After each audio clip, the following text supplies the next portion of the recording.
നമ്മുടെ പ്രശ്നങ്ങൾ ഭയങ്കര ഡിഫറെൻ്റ് ആണ്. നമ്മൾ ഇന്ത്യയിലെ ഏറ്റവും ബെസ്റ്റ് ഹെൽത്ത് കെയർ ഉള്ള സ്റ്റേറ്റ് ആണ്, ചെറിയ സ്റ്റേറ്റ് ആണ്, പക്ഷെ നമ്മൾ ഇതൊക്കെ അച്ചീവ് ചെയ്തിട്ടുണ്ട്. അതൊക്കെ നമ്മുടെ ഗവൺമെന്റും അതുപോലെ നമ്മുടെ പ്ലാനിങ് സിസ്റ്റവും ഒക്കെ അത്രയും നല്ലതായതുകൊണ്ടാണ് അത് നടന്നത്. പക്ഷേ നമ്മുടെ ഇപ്പോഴത്തെ പ്രശ്നങ്ങൾ ഭയങ്കര ഡിഫറെൻ്റ് ആണ്. വൺ ഹെൽത്ത്, അപ്പോൾ പുതിയൊരു കോൺസെപ്റ്റ് വെച്ചാൽ വൺ ഹെൽത്ത്. നമ്മൾ മനുഷ്യരുടെ ഹെൽത്ത് എന്ന് പറയുമ്പോഴും നമ്മുടെ ഈ ഹെൽത്ത് നമ്മുടെ ബാക്കി ജീവജാലങ്ങളുമായിട്ട് ബന്ധപ്പെട്ടിരിക്കുന്നു.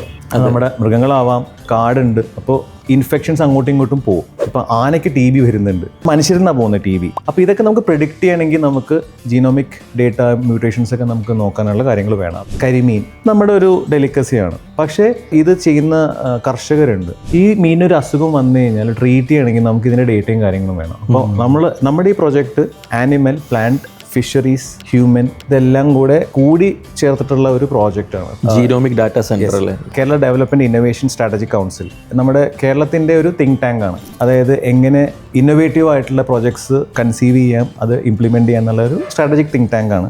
അതിൽ വെൻ ദേ വെയർ കൺസെപ്ച്വലൈസിങ് അവർ നോക്കിയെന്ന് വെച്ചാൽ കേരളത്തിൻ്റെ ഒരു ബയോഡൈവേഴ്സിറ്റി ഭയങ്കര ഡിഫറെൻ്റ് ആണ്. നമുക്ക് ഒരറ്റം തുടങ്ങി മറ്റേ അറ്റം വരെ ഒരു സൈഡിൽ നമുക്ക് കടലുണ്ട്, കോസ്റ്റൽ ഇത്രയും വലിയ കോസ്റ്റ് ലൈൻ, പിന്നെ നമുക്ക് മറ്റേ സൈഡിൽ മൊത്തം മലയാണ്. ഇതൊരു ബയോഡൈവേഴ്സിറ്റി ഹോട്ട്സ്പോട്ടാണ്. ഫസ്റ്റ് ടൈമാണ് അത് ലോകത്ത് തന്നെ ഒരു സ്റ്റേറ്റ് ഗവൺമെൻറ് ഇത്രയും വലിയൊരു പ്രോജക്റ്റ് വിഭാവനം ചെയ്യുന്നത്. ഭയങ്കര ലോങ് ടേം ആണ്. നമ്മുടെ ഭരണാധികാരികളും അതേപോലെ തന്നെ നമ്മുടെ പ്ലാനിങ് ചെയ്യുന്ന ആൾക്കാരൊക്കെ ഭയങ്കര വിഷണറീസ് ആയിട്ടുള്ള കൊണ്ടാണ് നമുക്ക് ഈ പ്രോജക്റ്റ്.